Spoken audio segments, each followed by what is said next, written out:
Beautiful pass from Keith Hughes. Gerald Davis's second try of the match. John Taylor with the conversion attempt. His third successful kick of the match. 19 points to 11, East Wales lead. Time is almost up, and it looks as if East Wales may have given the Australians the second defeat of their tour.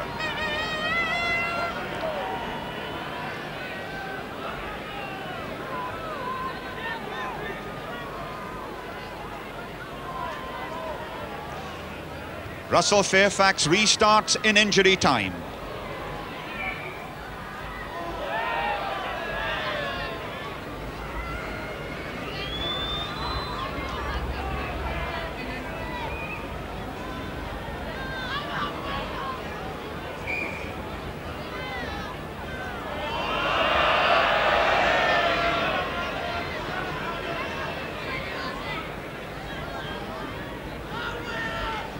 We're 30 seconds into injury time. We're on the East Wales 10 yards line.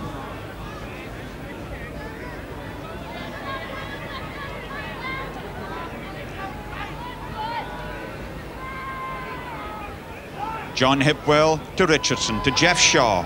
It was McLean, but it's David Lestrange who has it. Lestrange trying to give insight to Fairfax. Gerald Davis tackled by Fairfax. Lestrange intercepts.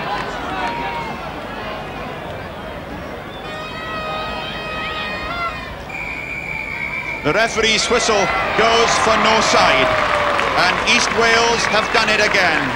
Gareth Edwards, a delighted captain of a side who, after having been the only team to halt the all-conquering All Blacks in 1967, remember, East Wales drew with them 3-3. Here, this famous Rodney Parade ground sees a Wallaby side beaten for the second time. Newport beat the 57 Australians here, and East Wales have done it today, the second defeat of the Wallabies tour.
Today, a second welcome, although it's a very wet one indeed, a second welcome to Wales is extended to the 7th All Blacks, this time by Monmouthshire.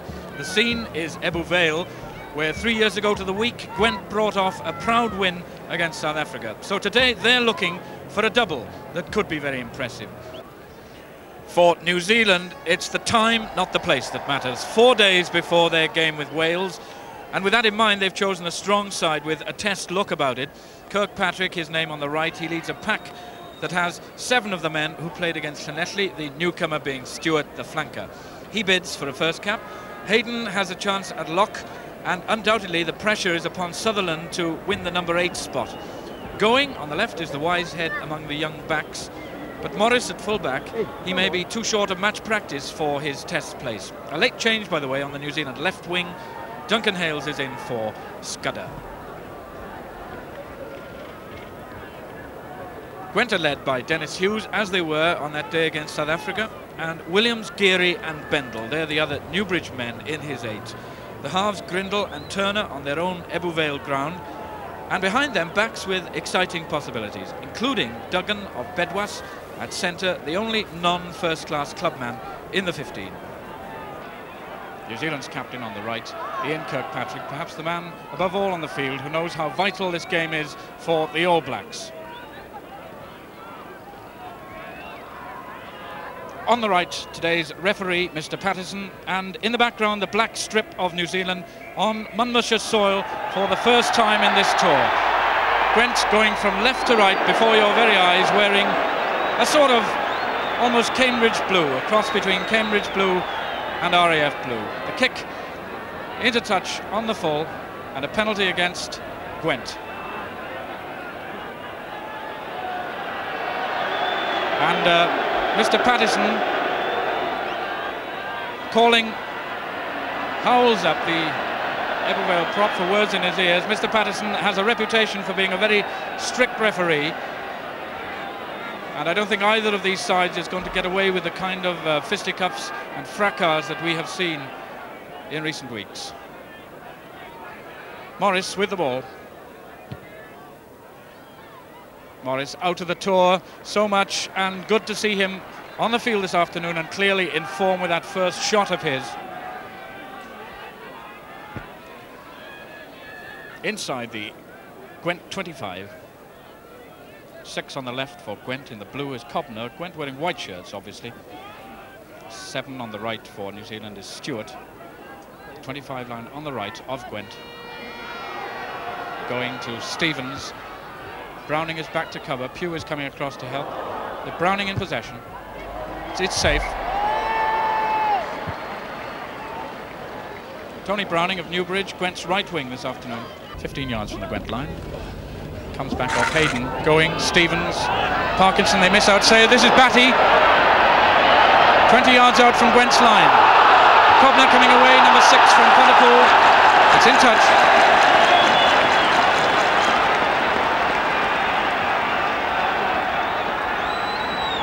Already the game has veered violently from end to end of the field. The crowd is already loving it. 6 in the blue, in the white shorts for Gwent is Cobner. In front of him 8 is Dennis Hughes. The figure 7 is worn by Graham Evans. The tap down done by Geary. Well, that was very rash indeed by Ray Parry, the left wing.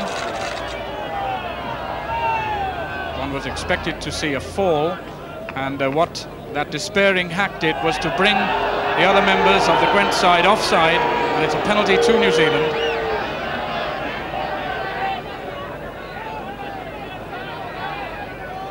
Morris indicates goal. In the background, the 25-yard flag is about 8 or 9 yards in from touch. That's his target.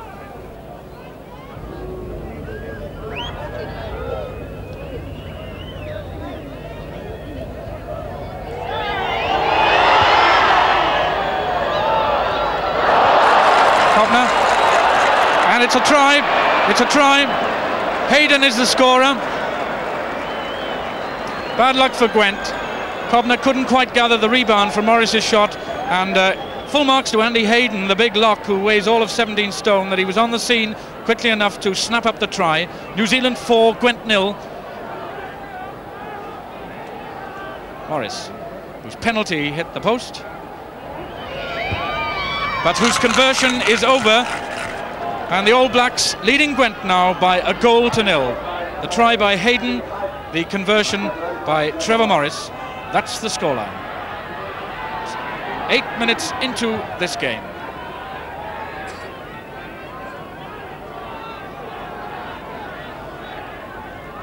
So number 15, Gwent's fullback, Richie Pugh, to restart with a place kick. Gwent were behind once, if not twice, against South Africa 3 years ago, when they finished up with a great victory. In the hands of Hayden, the try scorer. And here comes Batty. He's got support on the inside. Stewart it was, the All Black, helping Batty there. And New Zealand penalised for holding the ball on the ground, playing the ball on the ground. This is Grindle. And Grindle gains good ground. Not much breeze in the air to make life difficult for the fly halves like Mike Grindle in the background. 7 for New Zealand is Ken Stewart. 8 in front of him, Alan Sutherland, Kirkpatrick tucked in. Peter Whiting is the tall head, wearing 5 above all the others. 4 you glimpse, that's Andy Hayden, the try scorer. A new All Black, but distinguishing himself this afternoon.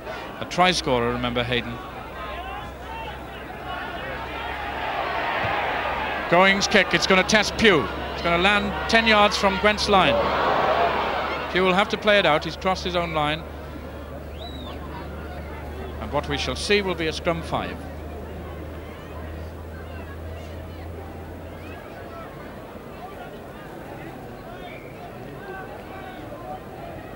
Now, a dangerous moment for Gwent, 5 yards from their line, an All Black put in.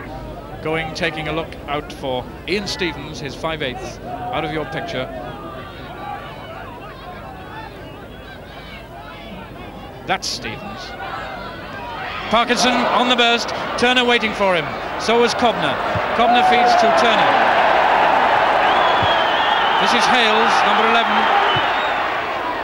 Going to drop inside Gwent's 25. Pugh calling well against Turner for it.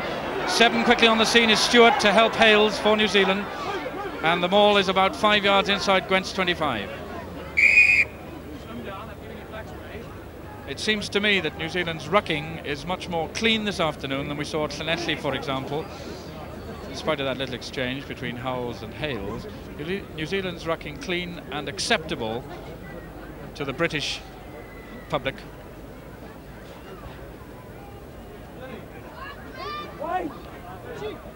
Number 9 for New Zealand is going. It's not in properly.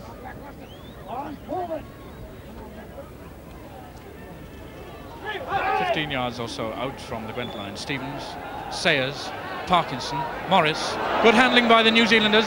Scown, the substitute wing, is out there waiting for it. Oh, he looks like a forward for a second, as he is. Substituting for Batty. Now Gwent are going to recover. Here goes Browning. Hales misses him. Murdoch chasing, but he had the speed inside to Duggan. Grindle's on the scene, number 10.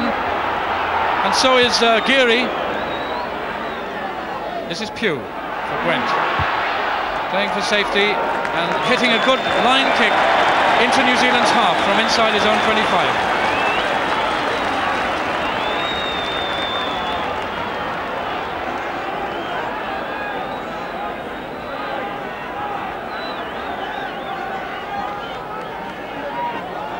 New Zealand playing a control game this afternoon, and the only flashes of temperament that I've identified so far have come from Gwent, and they're the only pack whom Mr. Patterson has had to lecture. Gareth Howells is having a talking to. In the background, hands on hips, his captain Dennis Hughes. Number 9 is Howells' clubmate Glenn Turner, who's being told, "Keep your cool, Gareth." Holding high, New Zealand's left wing, Hales. For once, Sutherland loses out to Dennis Hughes. It reaches Tucker. That's the grub kick. Being chased by Parry. Morris will get there first. And it was a very good grub kick indeed, wasn't it? By Roy Duggan. Play goes into New Zealand's 25. Holding the ball high, New Zealand's right wing substitute, Scown, on for Batty. At the front, working hard for Gwent. Bendall, and it's a penalty to Gwent for lying on the ball at the ruck by one of the New Zealand props, probably number 3, Graham Whiting. And this time, Gwent are going to run it. Here's a well-rehearsed move, and that's an All Black going over like a 9-pin. That's an unusual sight on this tour. Here comes Going. 10-yard line of New Zealand into Gwent's half. Pugh turning, Pugh in the picture. Straight on top of him is the substitute Scown, number 17. New Zealand want this badly. They were there marginally before Gwent, that's why they win it. Stevens, the grub kick charged down by Tucker. Grindle breaking away. Into New Zealand's half again. Morris goes back. Going to be challenged by Browning for Gwent. Oh, dangerous moments. Morris living dangerously.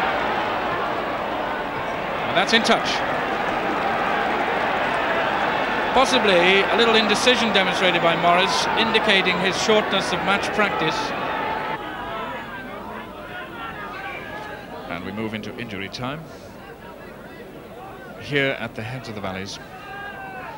The top of Monmouthshire's spinal cord of rugby here at Ebbw Vale stretches all the way down to Newport. Stevens' kick into Gwent's 25. Pugh turning. Challenged by Sayers. That's infield. Gathered by Hayden, the try scorer. And of course, Steve Geary was yards offside. In a mature rugby player, the instinct at Geary's age should be to head away from the ball. The sin, in rugby terminology, was an immature one then by him. So we're going to now look at Morris's view of the posts. That's the distance.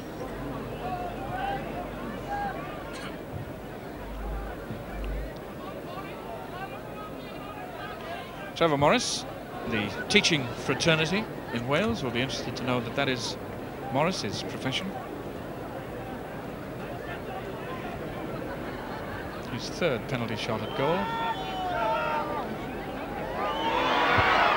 He's topped that one into the hands of Grindle. That's in touch. And after 1.5 minutes of injury time, Mr. Patterson blows up for half-time.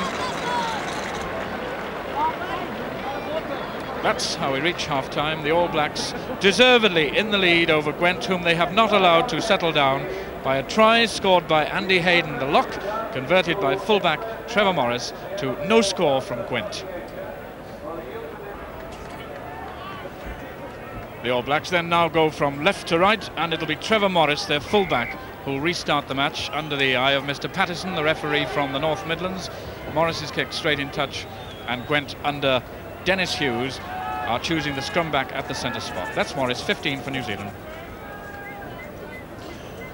A reminder, in the 2-8s, Gwent, Gareth Howells, Alan Williams and Alan Faulkner in the front row, Bendel and Geary the locks, Alan Tucker's on for Graham Evans in the back row, Dennis Hughes captain in number 8, and Cobner you'll see wearing number 6. The All Blacks have Murdoch, Ehrlich and Whiting, Graham Whiting in the front row, Andy Hayden, a try scorer, and Peter Whiting are the locks, and Kirkpatrick, Alan Sutherland and Ken Stewart make up the New Zealand back row.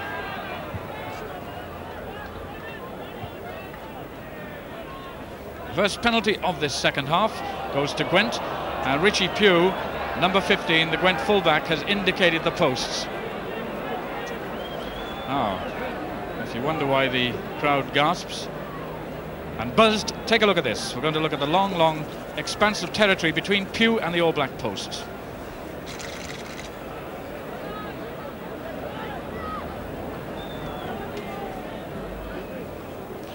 Richie Pugh, of course, the Pontypool fullback, and I should tell you that in the first half he missed 2 shots at goal, one of them from long range and one from a good deal closer, one that he would certainly have put over on his day.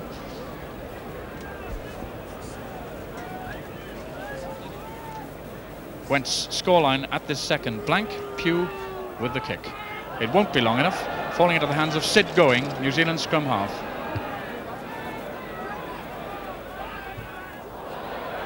Trapped beautifully over on the right, slipped inside to Turner. It's going to drop just outside New Zealand's 25. Going's under it, he calls the mark and he's awarded it. Number 6 with Going, his captain Kirkpatrick on the left. Up on the mark, a glimpse of Alan Williams of Newbridge, Gwent's hooker.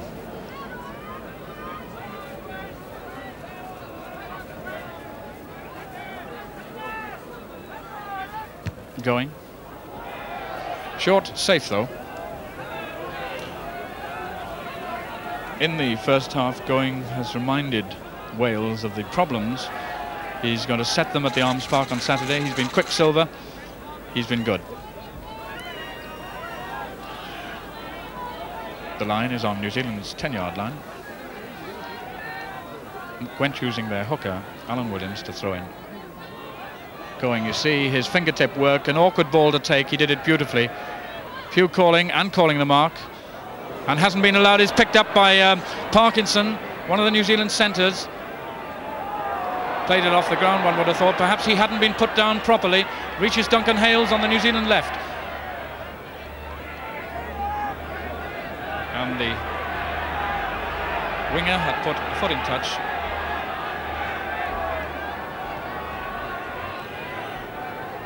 tremendous sight, the Popular Bank, absolutely jam-packed. There isn't 6 square inches of space on it, and they're making their share of noise as well. They're trying to outdo the crowd at Stradey in that respect. 7 for New Zealand. At the back is Stewart. Just in front of him, 8 is Sutherland. 6 is the captain Kirkpatrick. 5 is Peter Whiting, and a glimpse of 1 was Keith Murdoch. This is going. He has Ian Stevens outside him. Richie Pugh gathers for Gwent. That's in touch. Richie Pugh, the Pontypool man. New Zealand's back line. They have Scown a substitute in the foreground. Parkinson and Sayers in the centre. Hales is the other wing. Hales to throw in for New Zealand. Inside New Zealand's 10-yard line. Penalty to New Zealand for jersey tugging by Gwent. Mr. Patterson has stamped a truly authoritative and admirable stamp upon this match this afternoon. He stood for no nonsense, and he's seen most of the things that referees should see. So that is the distance. Morris has to kick the ball about 8 or 9 yards outside Gwent's 25 and halfway out to the left. Gwent's 25 in the background.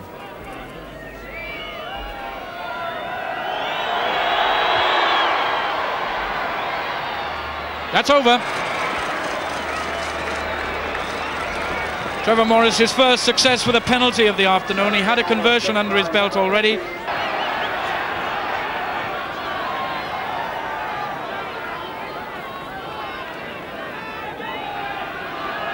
On the left, the All Blacks 25. 7 at the back for them is Ken Stewart, the baby of the party. Going. Magical work by the All Black pack at the line. A mark called by Pugh. Now, the reason for the crowd's amusement is that 2 previous marks, which looked good to us, were disallowed. 3 tries for a Gwent man.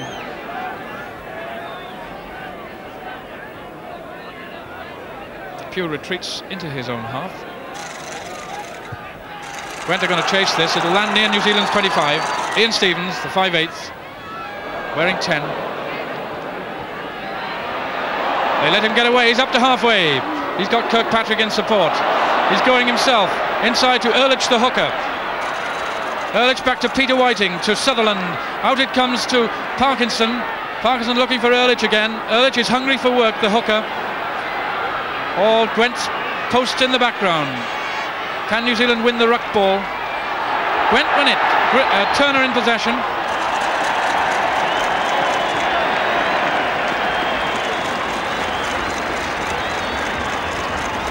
Dennis Hughes on the right got his pack to exert their utmost at that ruck, and they won the ball and brought Gwent relief. 8 is Dennis Hughes.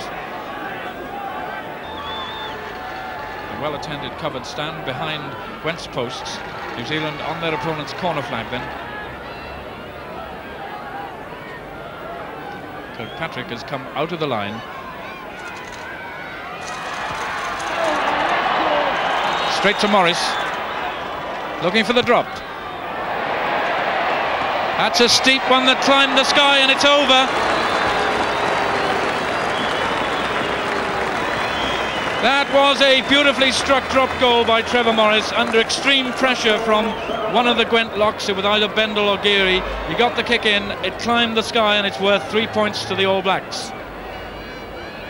A goal, a penalty and a drop goal now is New Zealand's lead over Gwent.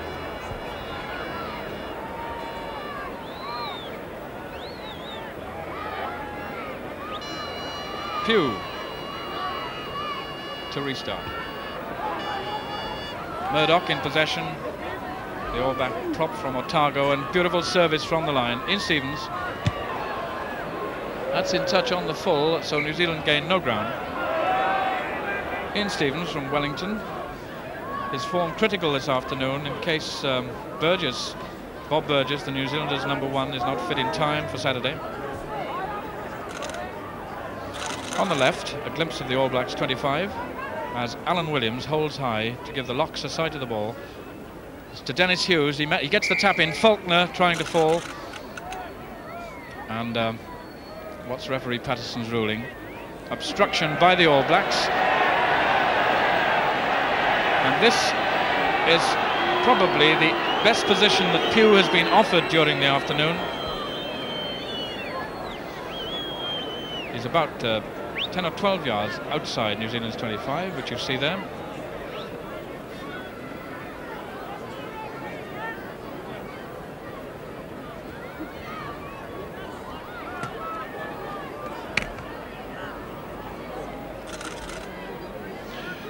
Gwent's scoreline at the bottom is blank, and that's what Pew would like to change with this kick.